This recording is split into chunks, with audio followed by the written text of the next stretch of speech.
Hello बेटा, this is Vinay J chemistry. अब आज हम जो आपको टॉपिक पढ़ाने स्टार्ट करने वाले हैं बेटा, GOC general organic chemistry.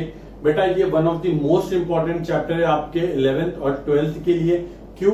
Because entrance में अगर ऑर्गेनिक से कहीं भी क्वेश्चन आएगा तो जीओसी का एप्लीकेशन उस क्वेश्चन में होगा ही होगा। मतलब कि without GOC general organic chemistry कोई क्वेश्चन फ्रेम ही नहीं हो सकता। मतलब कि ये हर एक क्वेश्चन की जान है। मतलब कि ऑर्गेनिक में जितने आप रिएक्शन पढ़ेंगे, जितनी आप प्रॉपर्टीज पढ़ेंगे, जितने आप कंपैरिजन पढ़ेंगे, जितने आप एसिड बेस की स्ट्रेंथ पढ़ेंगे, सब कुछ कहां से रिलेटेड है बेटा? जीओसी रिलेटेड है।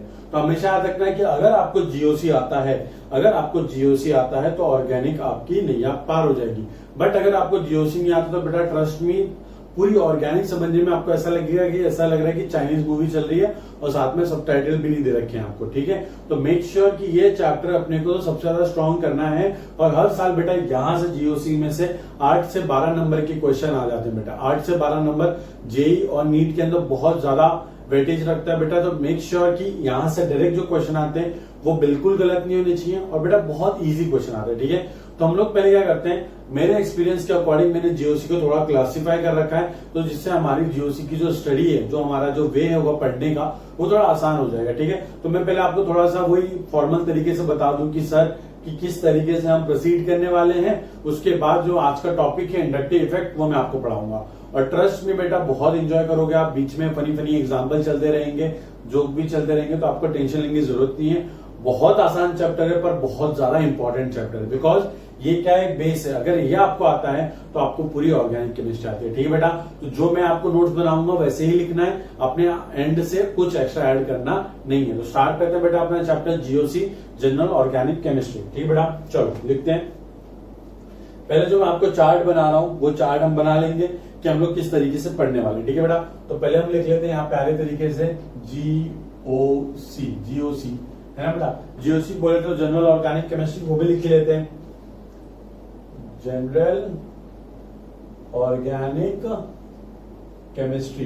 अब एक बात समझो बेटा, इसमें नाम ही क्या है कि मतलब कि जनरल चीजें चल रही है, मतलब कि बेसिक चीजें जिसकी जरूरत हमको पढ़ने वाली है ना बेटा, हर जगह पढ़ने वाली। मतलब कि ऑर्गेनिक में अगर आपको कुछ भी चीजें पढ़नी है तो आपको तो भाई ये चीज आनी ही चाहिए। ठीक है, तो इसको हमने 3 पार्ट में डिवाइड किया है। 3 पार्ट में जो डिवाइड किया हमने, इसको आप देख सकते हो, ब्रॉडली क्लासिफिकेशन करेंगे हम और फिर बाद में एक एक पार्ट को डिटेल में डिस्कस करेंगे। ठीक है, पहला जो पार्ट है बेटा उसको मैंने क्या बोला है कि इलेक्ट्रॉन ट्रांसफर इफेक्ट। मतलब कि नॉर्मली अगर एक एटम से दूसरे एटम पे पार्शियल इलेक्ट्रॉन का ट्रांसफर होता है या कंप्लीटली इलेक्ट्रॉन का ट्रांसफर होता है, तो उसमें बहुत सारे इफेक्ट हैं। अब हम लोग ने क्या किया कि एक इफेक्ट है जिसके अंदर इलेक्ट्रॉन ट्रांसफर है, तो जितने भी इफेक्ट हैं जो इलेक्ट्रॉन ट्रांसफर के अंदर आएंगे उनको हम एक जगह पढ़ेंगे। ठीक है, तो जो पहला हमारा है उसको हम लिखेंगे इलेक्ट्रॉन डिस्प्लेसमेंट इफेक्ट। ठीक है बेटा, इलेक्ट्रॉन डिस्प्लेसमेंट इफेक्ट, जिसको हम प्यार से क्या बोल सकते हैं, EDE। ठीक है, शॉर्ट फॉर्म और कुछ नहीं। सेकेंड जो पार्ट रहेगा हमारा, इसमें हम मेनली क्या करेंगे, यहां से हर साल क्वेश्चन आते हैं, एसिड और बेस की आपको स्ट्रेंथ कंपेयर करवाता। आपने क्वेश्चन देखा, पेपर देखा हो तो देखोगे कि 4 आपको मॉलिक्यूल दे देगा, बोलेगा कि इसमें आप एसिड स्ट्रेंथ कंपेयर करो, इसमें आप बेसिक स्ट्रेंथ कंपेयर करो। ये सब मैं बेसिक से पढ़ाऊंगा, टेंशन मतलब मैं बता रहा हूं कि हम लोग किस तरीके से प्रोसीड करने वाले। अभी तो बस ये चल रहा है कि एक ब्लूप्रिंट देख रहे हैं जीओसी का कि किस तरीके से वर्कआउट करेंगे। उसके बाद जब टॉपिक स्टार्ट करेंगे ना, पूरा बेसिक से लेके चलेंगे, टेंशन मत लो। ठीक है, तो फिलहाल तो ये बस लिख लो आप, एसिड बेस स्ट्रेंथ। ठीक है बेटा, तो जो थर्ड पार्ट है बेटा हमारा, वो है हमारा टॉटोमर्स। देखो टॉटोमर्स क्या होते हैं सब पता चलेगा आपको, कोई दिक्कत नहीं है, सारी चीजें पता चलने वाली है। ठीक, अब ये जो इलेक्ट्रॉन डिस्प्लेसमेंट इफेक्ट है बेटा, जिसके अंदर इलेक्ट्रॉन का डिस्प्लेसमेंट होने वाला है, इसमें बहुत सारे इफेक्ट आते हैं। ठीक है, तो हम क्या करते हैं, पहले हम सब कुछ रफ कर देते हैं और हम लोग स्टार्ट करेंगे कहां से। आज हम लोग स्टार्ट करने वाले इलेक्ट्रॉन डिस्प्लेसमेंट इफेक्ट से। ठीक है, तो एक तो पहले आप ये 3 क्लासिफिकेशन लिख लीजिए, फिर उसके बाद में आपको इलेक्ट्रॉन डिस्प्लेसमेंट इफेक्ट का क्लासिफिकेशन लिखाता हूं कि ये इलेक्ट्रॉन डिस्प्लेसमेंट इफेक्ट के अंदर क्या क्या आता है। ठीक, तो ये पॉज करके आपको पहले छापना था। ठीक है, अगर नहीं छापा तो उसको पीछे करके कर लो, बिकॉज आपके पास पावर है कि विनय सर को आप अपने स्टाइल में नचा सकते हो कि सर आगे जाओ, सर पीछे जाओ, सर रुक जाओ, सर थोड़ा फास्ट बोलो, थोड़ा सा स्लो बोलो, सब कुछ आपके कंट्रोल में। ठीक है, वीडियो लेक्चर का ये आपको बड़ा मतलब हेल्प हो जाती है। चलो तो हम लोग पहले करते हैं इलेक्ट्रॉन डिस्प्लेसमेंट इफेक्ट को हम लोग क्लासिफाई करते हैं कि कितने टाइप के होते हैं। ठीक है, तो जो हमारा इलेक्ट्रॉन डिस्प्लेसमेंट इफेक्ट है बेटा, उसको हमने दो टाइप में क्लासिफाई किया है। कौन से टाइप में बेटा? दो टाइप में। अब एक बात समझो बेटा कि अगर एक एटम या एक मॉलिक्यूल में से कहीं इलेक्ट्रॉन जा रहा है, ठीक है, अब वो इलेक्ट्रॉन क्या हो सकता है, वो हमेशा के लिए चले जाए या फिर वो इलेक्ट्रॉन थोड़े टाइम के लिए चले जाए, मतलब कि वो परमानेंट ट्रांसफर भी हो सकता है, परमानेंट डिस्प्लेसमेंट भी हो सकता है, या फिर वो टेम्पररी डिस्प्लेसमेंट भी हो सकता है। बस इसी बेसिस पे हमने इसको दो बार क्लासिफाई कर दिया है। एक है हमारा परमानेंट, जो कि बहुत ज्यादा इंपॉर्टेंट है बेटा, लिख देना, ये बहुत इंपॉर्टेंट है हमारे एग्जाम के लिए परमानेंट वाला। टेम्पररी वाला उतना नहीं, बट स्टिल ये रिएक्शन में काम आएगा। ठीक है बेटा, ये टेम्पररी। तो एक डिस्प्लेसमेंट जो कि परमानेंट होगा नेचर के अंदर, एक डिस्प्लेसमेंट जो कि क्या होगा, टेम्पररी होगा नेचर के अंदर। अब एक बात समझो, जो परमानेंट है उसके अंदर जो टॉपिक हमको पढ़ने हैं, जो अभी फिलहाल ब्लू प्रिंट ही चल रहा है, ठीक है, टेंशन लेने की जरूरत नहीं। जो पहला पढ़ेंगे हम वो पढ़ेंगे बेटा इंडक्टिव इफेक्ट। क्या पढ़ेंगे बेटा? इंडक्टिव इफेक्ट, जो आज का हमारा टॉपिक भी है, जिसको हम लोग आई इफेक्ट के नाम से भी जानते हैं। किसके नाम से जानते हैं बेटा? आई इफेक्ट के नाम से। ठीक है, बहुत सिंपल है, बड़ा मजा आने वाला है ये टॉपिक पढ़ने में। सेकंड जो होगा हमारा वो है हमारा रेजोनेंस। और रेजोनेंस क्लासेस वाला रेजोनेंस नहीं बेटा, ठीक है, ये रेजोनेंस इफेक्ट का नाम है। अब रेजोनेंस हमारा फिजिक्स में भी होता है, पर केमिस्ट्री में जो रेजोनेंस है वो उससे बिल्कुल अलग है। ठीक है, तो रिलेट करने की बिल्कुल कोशिश मत करना। रेजोनेंस के अंदर बहुत सारी चीजें हम पढ़ेंगे, पर पहले हम लोग आज इंडक्टिव इफेक्ट पे कॉन्सेंट्रेट करें। पर मैं आपको सब कुछ बता दूं कि क्या क्या है इसमें। एक और है बेटा, वो है बेटा इंडक्टोमेट्री, सॉरी हाइपर कॉन्जुगेशन। क्या बेटा? Hyper conjugation.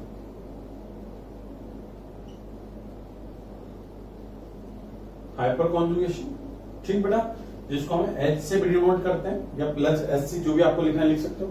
टेम्पररी के अंदर हमको दो टॉपिक पढ़ने हैं, वो दो टॉपिक के अंदर भी बहुत सारे टॉपिक हैं।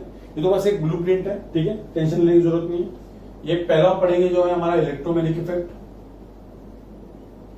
तो ये जो सारे इफेक्ट है ना बेटा, ये सारे इफेक्ट आपको ऑर्गेनिक केमिस्ट्री में आगे प्रोसीड करने में बहुत हेल्प करेंगे।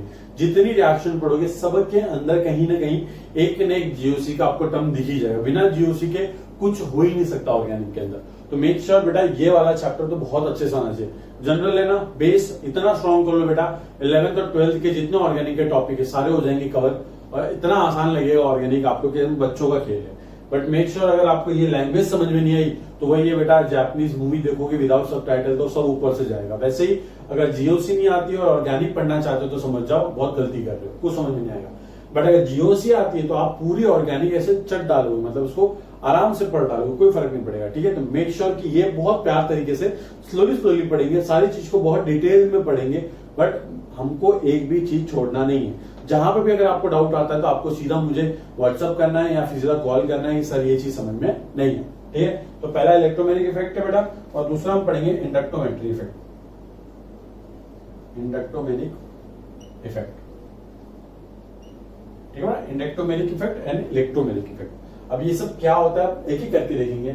और आज का जो टॉपिक है, जो हमारा आज का टॉपिक है इंडक्टिव इफेक्ट, उसको स्टार्ट करते हैं। तो ये सबको हटाओ और आपने सीधे इस पे आ जाते हैं आज के टॉपिक पे। देखो बेटा, कॉन्सेप्ट कुछ ऐसा है कि मैं आपको पूरा सब कुछ पहले एक्सप्लेन करूंगा, सारा कुछ एक्सप्लेन करूंगा, और जब मैं आपको लिखने के लिए कहूंगा मैं प्रॉपर तरीके से लिखूंगा भी यहाँ पे। तो जब मैं आपको बोलूंगा कि इसको लिखो तब वो पार्ट आपको लिखना है।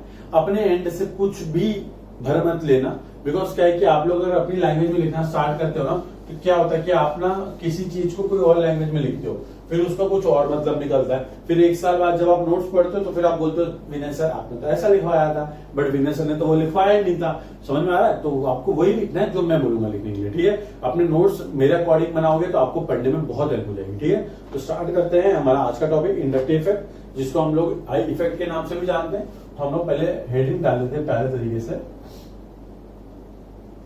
इंडक्टिव इफेक्ट बेटा।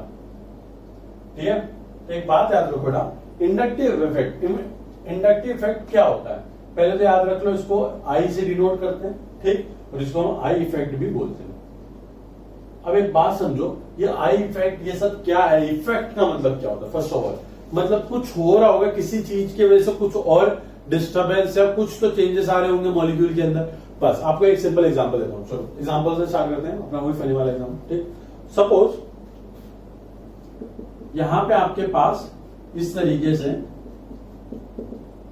3 बच्चे हैं और तीनों बच्चे आराम से अपने हाथ में कुरकुरे का पैकेट लेके खा लेते हैं। तीनों के पास खुद के इंडिविजुअल कुरकुरे के पैकेट्स हैं और वो अपना कुरकुरे एंजॉय करे, खा रहे खाए, कुरकुरे खाओ, कुरकुरे खाओ, कुरकुरे खा लो। ठीक, तो वो कुरकुरे खा लेते हैं। ठीक, अब अभी तो कोई दिक्कत ही नहीं थी, तीनों सेम एज के हैं। तीनों क्या है बेटा, एक जैसे मान लो कि ट्विंस होते हैं ना, तो ये ट्विंस है मान लो, मतलब तीनों एक जैसे दिखते हैं, एक जैसी एनर्जी है, एक जैसी बॉडी, मतलब पूरा सब कुछ एक जैसे हैं, एक ही टाइम पे पैदा हुए थे, सेम एज है, सेम कलर है, सेम हाइट है, सेम बॉडी है, सब कुछ है। अब तो क्या होगा, क्या ये बंदा इसी कुरकुरे छीनेगा? नहीं छीन सकता। क्यों? क्योंकि जिसकी जितनी पावर होती है इसकी पावर है। इसके पास एक पैकेट कुरकुरे का, इसके पास भी एक पैकेट कुरकुरे का, तो मतलब कि कोई मतलब इनके बीच में कोई वैसी लड़ाई है ही नहीं कि भाई क्यों मैं तेरे से छीनूं, चुपचाप तू अपना कुरकुरे खा, मैं अपना खाता हूं। बट क्या हुआ, विनय सर जो कि बुक्कड़ है, आप तो जानते ही हो, विनय सर कहते हैं बच्चों को खाना छीनते हैं, तो विनय सर पहुंच गए यहाँ पे। विनय सर थोड़े से मॉन्स्टर टाइप के दिखा दो इनको, ठीक है, तो ये है हमारे विनय सर। विनय सर थोड़े मॉन्स्टर टाइप के बच्चों का खाना छीनते हैं, तो बच्चे ने क्या, बच्चों को नाम देता हूं मैं, ये नंबर 1, ये नंबर 2 और ये नंबर 3। अब क्या हुआ, विनय सर गए नंबर 3 के पास। ठीक, और ये जो तीनों बच्चे थे बेटा, ये एक बेंच पे बैठ के कुरकुरे खा रहे। ठीक है, एक बेंच पे बैठ के कुरकुरे खा रहे थे। अब विनय सर क्या गए, विनय सर इसके पास गए नंबर 3 के पास, और इसके पैकेट में से कुछ कुरकुरे खुद ने ले लिए। ठीक, विनय सर ने क्या किया, इसके पैकेट में से कुछ कुरकुरे खुद ने ले लिए। अब भाई क्या हुआ बेटा, इसका जो चेहरा जो पहला स्माइली हुआ करता था, अब वो कैसा हो गया है, सैड हो गया है। अब बेचारा पहला तो खुश था कि भाई मेरा कुरकुरे का पैकेट बस मैं खा रहा हूं, पूरा मैं खत्म करूंगा। बट सिंस अब विनय सर जो कि मॉन्स्टर है, उन्होंने 0.3 मतलब कि जो थर्ड वाला बच्चा है उसके पास से कुछ कुरकुरे छीन लिए, तो ये बच्चा क्या हो जाएगा, सैड हो जाएगा, और ये बच्चा क्या हो जाएगा, ये कुरकुरे डेफिशिएंट हो जाएगा। मतलब कि इसके पास कुरकुरे की क्या हो जाएगी, कमी हो जाएगी, डेफिशिएंसी हो जाएगी। अब सिंस ये विनय सर से तो छीन नहीं सकते क्योंकि विनय सर तो मॉन्स्टर है, ये क्या सोचता है कि यार देख, ये जो साइड वाला है ना, ये भी मेरा भाई लगता है और मेरे पास में बैठा है। अब ये मेरे पास में बैठा है और मेरे पास क्या हो गया, कुरकुरे कम हो गए, तो ये क्या करेगा, ये अपना हाथ इसके कुरकुरे के पैकेट में डालेगा और यहां से कुछ कुरकुरे अपने पास ले लेगा। पहले सब कुछ ठीक था, बट विनय सर के आने से देख रहे हो क्या क्या चेंजेस आ गए जिंदगी में। तो बेटा जो पहले एकदम हैप्पी हैप्पी हुआ करता था, वो कैसा हो गया, सैडी सैडी हो गया।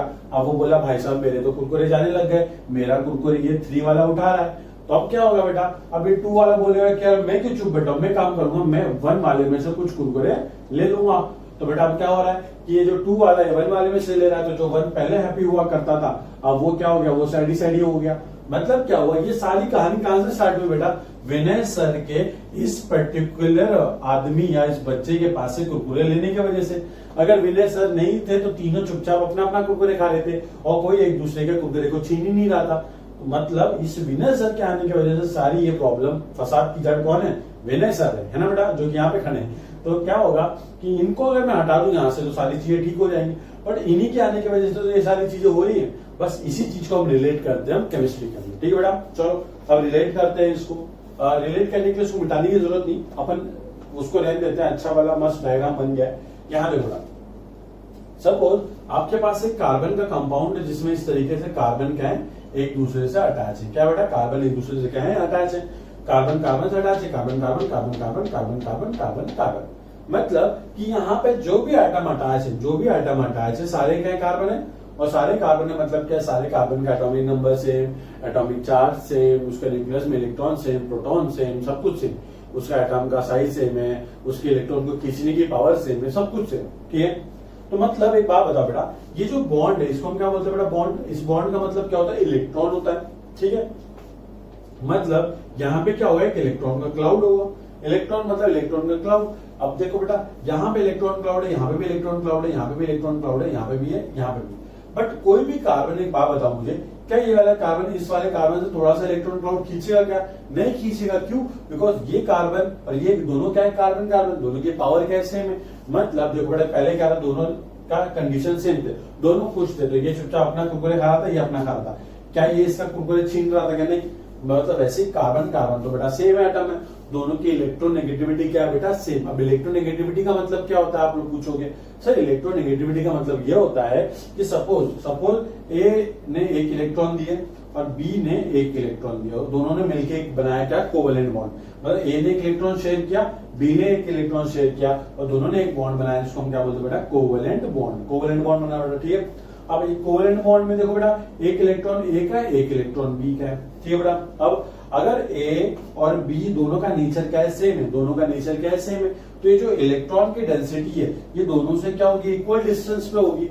बट सपोज क्या हुआ, रात में आके भगवान ने बी को थोड़ी सी पावर दे दी कि भाई मैं तो शक्ति देता हूं कि तू इलेक्ट्रॉन को अपनी तरफ खींच सकता है। तो क्या हुआ कि उस दिन के बाद से बी बन गया बी डैश, और बी डैश बनते उसके पास क्या आ गई, पावर आ गई। और पावर आते ही वो क्या करने लगा, सिंस बी और ए की तो पावर सेम थी, बट अब बी डैश के बाद एक्स्ट्रा पावर आ चुकी है, जिसकी वजह से वो क्या करेगा, इलेक्ट्रॉन को अपनी तरफ खींचेगा, है ना बेटा। इलेक्ट्रॉन को अपनी तरफ खींचेगा, किसको खींचेगा बेटा, शेयर्ड पैड ऑफ इलेक्ट्रॉन को अपनी तरफ खींचेगा, ठीक है बेटा। अब वो इलेक्ट्रॉन को अपने पास खींचेगा तो बेटा बी के पास थोड़े से इलेक्ट्रॉन क्या हो जाएंगे, इलेक्ट्रॉन की थोड़ी सी डेंसिटी ज्यादा होगी, इलेक्ट्रॉन ज्यादा नहीं होंगे, इलेक्ट्रॉन की थोड़ी सी डेंसिटी। इट्स लाइक की, और कैसे बताऊं, सपोज अपने पास ये अमूल लस्सी का डब्बा है, ठीक है, ये यहाँ पे रखा हुआ है और वहां पे भी एक बंदा है, ये हम दोनों से क्या है, सेम डिस्टेंस पे। बट सिंस अगर सपोज मेरी पावर क्या हो जाती है ज्यादा, ठीक, अगर मेरी पावर ज्यादा हो जाती है तो मैं क्या करूंगा, इस डब्बे को थोड़ा सा अपनी तरफ खींचूंगा, जिसके पास क्या मतलब कि ये सपोज इलेक्ट्रॉन है तो इसकी डेंसिटी मेरी तरफ क्या हो रही है, बढ़ रही है। इसका सिंपल सा ये मतलब है, ठीक है। मैंने ये लस्सी का पूरा डब्बा उठा के खुद घर पे लेके नहीं चलेगा, मैं क्या कर रहा हूँ, सिंपली इसको अपनी तरफ थोड़ा खींच रहा हूँ ताकि क्या लगे मुझे, हाँ कि मेरे पास लस्सी का पैकेट ज्यादा है, ऐसा ना, काइंड ऑफ दैट, ठीक है। तो ऐसे क्या कर रहा है, बी क्या कर रहा है, थोड़े से इलेक्ट्रॉन अपनी तरफ पुश कर रहा है। अब थोड़े से इलेक्ट्रॉन उसने अपनी तरफ पुश किए तो बी के पास थोड़े से इलेक्ट्रॉन बढ़ गए, तो थोड़े से इलेक्ट्रॉन बढ़ने से इस पर आ जाएगा क्या, delta negative charge. Negative charge क्यों बेटा, क्योंकि इलेक्ट्रॉन पे कैसा चार्ज होता है, नेगेटिव चार्ज। जैसे ही वो अपनी तरफ खींचेगा इलेक्ट्रॉन को तो उस पर कैसा चार्ज आ जाएगा, नेगेटिव चार्ज। पर कैसा, डेल्टा। डेल्टा क्यों, बिकॉज पार्शियल, मतलब कि सिर्फ थोड़ी सी इलेक्ट्रॉन डेंसिटी बढ़ी है। अब सिंस ए के पास से इलेक्ट्रॉन दूर जा रहे हैं, मतलब ए के पास इलेक्ट्रॉन कम हो रहे हैं, तो कोई भी आइटम जब इलेक्ट्रॉन लॉस करता है तो उस पर चार्ज क्या आता है, पॉजिटिव चार्ज। तो पॉजिटिव चार्ज तो इस पर डेल्टा नेगेटिव, इस पे क्या आएगा, डेल्टा पॉजिटिव। पॉजिटिव क्यों बेटा, क्योंकि इसके पास इलेक्ट्रॉन कम हो गए, इसके पास इलेक्ट्रॉन ज्यादा हो गए। बस इसी प्रॉपर्टी ऑफ बी को हम क्या कहते हैं, इलेक्ट्रोनेगेटिविटी। इलेक्ट्रोनेगेटिविटी की टेक्निकल डेफिनेशन क्या बेटा, it is a tendency of an atom to pull the shared pair of electron towards itself. मतलब कि जो शेयर्ड पेड ऑफ इलेक्ट्रॉन था, अगर एक एटम उसको अपनी तरफ खींचता है, उस इलेक्ट्रॉन डेंसिटी को अपनी तरफ खींचता है, तो उस प्रॉपर्टी को हम क्या बोलते हैं बेटा, इलेक्ट्रोनेगेटिविटी। और जो एलिमेंट जो ये प्रॉपर्टी शो करता है उसको हम क्या बोलते हैं बेटा, इलेक्ट्रोनेगेटिव एलिमेंट। सिंपल सी बात है, समझ आता है, ठीक है। तो देखो अब सिंस सारे के सारे क्या है, कार्बन आइटम है, अगर सारे कार्बन आइटम है तो सबकी इलेक्ट्रोनेगेटिविटी क्या होगी, सेम होगी। अगर बेटा इन सबकी इलेक्ट्रोनेगेटिविटी सेम है, मतलब इन सबकी पावर सेम है, तो क्या कोई कार्बन किसी दूसरे कार्बन से इलेक्ट्रॉन अपनी तरफ पुल करेगा क्या, नहीं करेगा। Very good. बट सारी चीजें इतनी स्मूथ कैसे चलेगी, जैसे कि पहले तो तीनों आराम से बैठ के खा रहे थे, बट जैसे ही वीनस सर आ गए चीजें बिगड़ गई। वैसे यहाँ पे अगर सारे कार्बन आइटम है तो चीजें बहुत आराम से चल रही हैं, बट अगर सारे कार्बन आइटम को छोड़ के यहाँ पे मैं एक एटम लगा दूं, कौन सा एटम लगा दूं बेटा, फ्लोरीन लगा दूं। फ्लोरीन जो कि आप जानते हो सबसे मोस्ट इलेक्ट्रोनेगेटिव एटम है बेटा। अब ये इलेक्ट्रोनेगेटिव मोस्ट क्यों है, ये बहुत सिंपल सी बात है, क्योंकि याद रखना है कि फ्लोरीन का साइज क्या होता है, छोटा होता है, ठीक। और इस क्या होता है बेटा, लेफ्ट मोस्ट साइड पे होता है, इसकी टेंडेंसी क्या होती है, इलेक्ट्रॉन को अपनी तरफ खींचने की होती है। अब ऐसा मत बोलना कि सर हाइड्रोजन का साइज तो सबसे छोटा होता है तो सबसे ज्यादा इलेक्ट्रोनेगेटिव ये होता है, ठीक है। अब फ्लोरीन के अंदर उसके साइज के कंपेयर में उसके न्यूक्लियस में प्रोटॉन्स भी ज्यादा होते हैं, ठीक है। तो याद रखना है कि फ्लोरीन क्या है, सबसे मोस्ट इलेक्ट्रोनेगेटिव एटम है हमारे पीरियोडिक टेबल का। तो फ्लोरीन क्या करेगा, फ्लोरीन जैसे आगे मतलब विनस सर है और ये बच्चे लोग जो कुरकुरे खा रहे थे, तो फ्लोरीन क्या करेगा बेटा, फ्लोरीन आ जाएगा यहाँ पे और क्या करेगा, छीनना स्टार्ट करेगा। तो फ्लोरीन क्या करेगा, पहले ये जो शेयर्ड बॉन्ड है, ये जो बॉन्ड है इसमें से थोड़ी इलेक्ट्रॉन डेंसिटी क्या करेगा, अपनी तरफ खींचेगा, अपनी तरफ खींचा, ठीक। तो जैसे इसने इस कार्बन से थोड़ी सी इलेक्ट्रॉन डेंसिटी खींची तो फ्लोरीन पे क्या गया बेटा, डेल्टा नेगेटिव चार्ज, और इस पे क्या गया बेटा, डेल्टा पॉजिटिव चार्ज। इसको 1 देता हूं, डेल्टा 1 पॉजिटिव चार्ज, ठीक। अब ये कार्बन क्या हो गया, ये कार्बन इलेक्ट्रॉन डेफिशिएंट, मतलब ये जो साइड सा होगा, तो ये साइड होता है, ये क्या करता है, अपने साइड वाले से कुरकुरे छीन रहा था, तो वैसे ये कार्बन क्या करेगा, अपने साइड वाले से ये जो बॉन्ड पेयर है, ये जो सिग्मा बॉन्ड पेयर है, इसके इलेक्ट्रॉन थोड़े से अपनी तरफ खींचेगा, है ना बेटा। तो इस कार्बन पे भी क्या आ जाएगा, डेल्टा 2 पॉजिटिव आ जाएगा, समझ में आ रहा है। वैसे इस कार्बन वापस से देखो बेटा, ये इसने इससे छीना, ये साइड ही हो गया, तो ये क्या करता है, इसके साइड से छीनेगा, वैसे तो ये अब इससे छीनेगा, तो यहाँ से इलेक्ट्रॉन डेंसिटी वापस से यहाँ जा रही है, तो इसमें क्या देखो डेल्टा 3 पॉजिटिव, समझ में आ रहा है। फिर क्या होगा, ये इससे छीनेगा, मतलब इससे छीनेगा तो डेल्टा 4 पॉजिटिव। तो इस तरीके से क्या हो रहा है कि यहाँ पे चार्ज का सेपरेशन हो रहा है। चार्ज का सेपरेशन का मतलब क्या होता है कि पहले जो बॉन्ड के ऊपर कोई चार्जेस नहीं थे, क्या नहीं थे बेटा, कोई चार्जेस। अब जो बेटा कार्बन कार्बन के बीच में बॉन्ड है, तो कोई पॉजिटिव और नेगेटिव चार्ज तो हो ही नहीं सकता। पॉजिटिव नेगेटिव चार्ज कब आता है, जब इलेक्ट्रॉन का थोड़ा सा डिस्प्लेसमेंट हो, है ना बेटा। अब जब तक इलेक्ट्रॉन का डिस्प्लेसमेंट नहीं होगा तो delta positive delta negative create नहीं होगा, मतलब चार्ज का सेपरेशन होगा ही नहीं। पर जैसे फ्लोरीन अटैच हो गया, जैसे एक इलेक्ट्रोनेगेटिव आइटम हमने कार्बन चेन से अटैच कर दी, तो इस पर्टिकुलर कार्बन चेन के अंदर क्या हो गया, चार्ज का सेपरेशन हो गया। क्या होगा बेटा, चार्ज का सेपरेशन हो गया, ठीक है बेटा। और इसी इफेक्ट को हम क्या बोलते हैं बेटा, इंडक्टिव इफेक्ट बोलते हैं। क्या बोलते बेटा, इंडक्टिव इफेक्ट बोलते हैं, ठीक है बेटा। समझ में आता है आपको। इंडक्टिव इफेक्ट क्या है कि एक आइटम अटैच होगा जो कि करेगा एक कार्बन चेन के अंदर चार्ज का सेपरेशन कर देगा। वो भी देखो बेटा, आप देख सकते हो चार्ज का सेपरेशन कहाँ होना बेटा, एक ही डायरेक्शन के अंदर हो रहा है, हमेशा याद रखना। और एक बात पूछो बेटा, एक बात बता, अगर मैं आपसे पूछूं कि सबसे ज्यादा कुरकुरे किसके पास से गए होंगे, अगर मैं आपको एग्जांपल दूं और मैं पूछूं सबसे ज्यादा कुरकुरे किसके पास से गए होंगे, तो बहुत सिंपल सी बात है। देखो बेटा, ये जो बंदा है, जो मॉन्स्टर है, विनेसर है, ये किसके साथ डायरेक्टली फेस ऑफ कर रहा है, ये थर्ड वाले के साथ। तो सबसे ज्यादा इफेक्ट मतलब इस बंदे का, इस गंदे इंसान का, विनेसर का सबसे ज्यादा इफेक्ट कहाँ आने वाला है, 3 के पास को। गेट डायरेक्टली अटैच है इसके साथ, है ना। फिर इससे यहाँ पे जब ये इससे इलेक्ट्रॉन मतलब कुरकुरे छीन रहा होगा, तो वो क्या होगा, उतना नहीं छीनेगा। सपोज मानते हैं कि इसने इससे 10 कुरकुरे के पीसेस छीन लिए, तो ये सेट हो गया, तो ये इससे क्या करेगा, ये सिर्फ 8 पीसेस छीनेगा, और ये इससे क्या होगा, सिर्फ 6 पीसेस छीनेगा। मतलब इट्स लाइक की, मतलब हम लोग थप्पड़ गेम खेल रहे हैं, मैंने एक को थप्पड़ मारा, उसने दूसरे को थप्पड़ मारा, उसने तीसरे को थप्पड़ मारा, तो क्या हो रहा है, थप्पड़ मारने की जो इंटेंसिटी हो क्या हो रही है, कम होती जा रही है, ठीक है। तो हमेशा याद रखना कि सबसे ज्यादा इंपैक्ट कहाँ क्रिएट होता है, ये कार्बन नंबर 1 के ऊपर, उसके बाद कार्बन नंबर 2, उसके बाद कार्बन नंबर 3, उसके बाद कार्बन नंबर 4। मतलब धीरे धीरे इंपैक्ट क्या हो जाएगा, कम होते चले जाएगा। और हमेशा याद रखना कि इंडक्टिव इफेक्ट कहां तक ऑब्जर्व होता है बेटा, 1 2 3 4, सिर्फ 4 कार्बन तक हम इसको कंसिडर करते हैं, क्योंकि उसके बाद क्या हो जाता है, नेग्लिजिबल हो जाता है। इट्स लाइक कि देखो बेटा, इसने 8 छीने, इसने कितने छीने, इसने 6 छीने, फिर उसके बाद 5 कुरकुरे छीने, फिर 4 कुरकुरे, फिर 3 कुरकुरे को छीनेगा, फिर कोई 2, फिर कोई 1, फिर क्या बोलेगा, कोई कुरकुरे का बस मसाला से टच कर लिया, बोले कि चलो मसाला टच कर लिया। तो मतलब क्या हो रहा है कि जो टेंडेंसी है कुरकुरे को छीनने की, वो क्या होती जा रही है, कम होती जा रही है ना बेटा। वैसे ही कार्बन की अपने साइड वाले कार्बन से इलेक्ट्रॉन को खींचने की टेंडेंसी क्या हो जाएगी, कम होती जाएगी। तो हमेशा याद रखना कि इंडक्टिव इफेक्ट कहां तक ऑब्जर्व होता है, 4 कार्बन तक ऑब्जर्व होता है, 1 2 3 4, उसके बाद होता तो है बट वो नेग्लिजिबल होता है, तो उसको हम कंसिडर करते हैं नहीं है। तो ये हमारा इंडक्टिव इफेक्ट था। अब इंडक्टिव इफेक्ट के 2 टाइप होते हैं, कौन कौन से टाइप होते हैं बेटा, प्लस आई इफेक्ट और माइनस आई इफेक्ट। मतलब आप देख सकते हो कि यहाँ पे ये बंदा क्या कर रहा है, कुरकुरे छीन रहा है ना, पर छीन रहा है मतलब विड्रॉ कर रहा है। वैसे ही यहाँ पे आप देखो, ये फ्लोरीन यहाँ इस पूरे सिस्टम में से इलेक्ट्रॉन क्या कर रहा है, अपनी तरफ विड्रॉ कर रहा है। तो विड्रॉ कर रहा है मतलब अपनी तरफ ले रहा है, तो इस इफेक्ट को हम बोलते हैं माइनस आई इफेक्ट। क्या बोलते हैं, माइनस आई। माइनस का मतलब क्या, कम करना। तो ये जो इफेक्ट है इंडक्टिव इफेक्ट, इसको क्या बोलते हैं मैडम, माइनस आई इफेक्ट, ठीक है। इंडक्टिव इफेक्ट है सब टाइप है माइनस आई इफेक्ट। सपोज विनेसर यहाँ पे मॉन्स्टर नहीं, अच्छे इंसान है, तो अच्छा इंसान क्या करेगा, इलेक्ट्रॉन देगा, मतलब कुरकुरे देगा। तो इसने अच्छे इंसान ने इसको 10 पैकेट कुरकुरे के और दे दिए, बट ये पागल हो गया, बोला 10 पैकेट का मैं क्या करूंगा, तो ये क्या करेगा, थोड़े से पैकेट यहाँ पे ट्रांसफर करेगा। सपोज 8 पैकेट यहाँ पे ट्रांसफर कर दिए, ये और यहाँ पे ट्रांसफर करेगा। तो सेम काम हो रहा है, जो पहले वाले केस में ये बंदा कुरकुरे छीन रहा था, अब वो कुरकुरे दे रहा है। वैसे ही क्या होता है बेटा, सपोज कोई आइटम अगर सिस्टम से इलेक्ट्रॉन विड्रॉ कर रहा है तो माइनस आई इफेक्ट, और कोई ऐसा आइटम है, ग्रुप ऑफ आइटम जो सिस्टम के अंदर क्या कर रहा हो, इलेक्ट्रॉन को दे रहा हो, तो उसको हम क्या बोलते हैं बेटा, प्लस आई इफेक्ट। तो दोनों हम लोग लिखेंगे, पढ़ेंगे भी, पर आज मैंने आपको जनरल व्यू दिया है कि इंडक्टिव इफेक्ट क्या होता है, ठीक है। इतना समझ में आ गया। अभी कुछ नोट नहीं करना, 1 सेकंड में आप,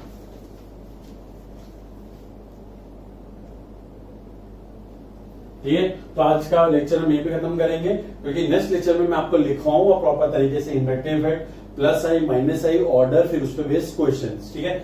अब मैं क्वेश्चन आपको ग्रुप में नहीं सेंड करूंगा, आपको सारे क्वेश्चन में सेंड करूंगा यहीं पे, मतलब हम क्लासेस के अंदर ही क्वेश्चन सॉल्व करने वाले हैं। आपको क्वेश्चन पॉज करके खुद अटेम्प्ट करना है, फिर सोल्यूशन देखना है, ठीक है। तो मेक श्योर आप इसको अच्छे से करेंगे, ठीक है बेटा।